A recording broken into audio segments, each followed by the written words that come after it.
Depuis le début des vacances, à Sérignan, dans l'Hérault, se tient le camp du Norseroun. Norseroun, qu'est-ce que cela veut dire? Norseroun signifie en arménien nouvelle génération. En arménien, où se trouve l'Arménie? L'Arménie se situe aux confins, au carrefour de trois grandes régions, l'Asie mineure, la Turquie, le Caucase et l'Iran. Qu'est devenue l'Arménie?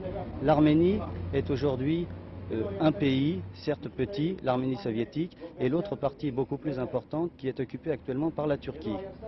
Pourriez-vous nous rappeler un tout petit peu l'histoire des dernières années de l'Arménie? Oui, elle est un peu triste, disons, mais en 1915, les Turcs ont perpétré un génocide contre toutes les populations arméniennes des provinces de l'Empire ottoman.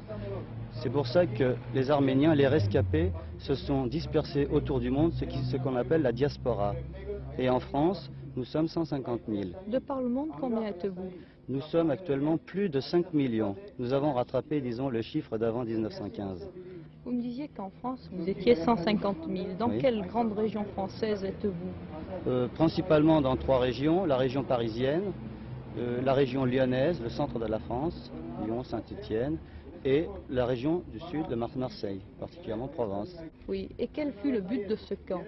Eh bien, le but de ce camp, d'abord, c'était de créer un foyer arménien pendant les vacances, de pouvoir redonner à nos jeunes, disons, un peu du patrimoine arménien, particulièrement de l'histoire arménienne.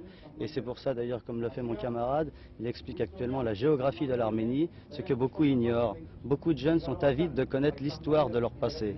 Mais ne croyez pas qu'ici, nous n'avons que des conférences. Nous avons aussi des activités artistiques, oui, exactement, dont la danse.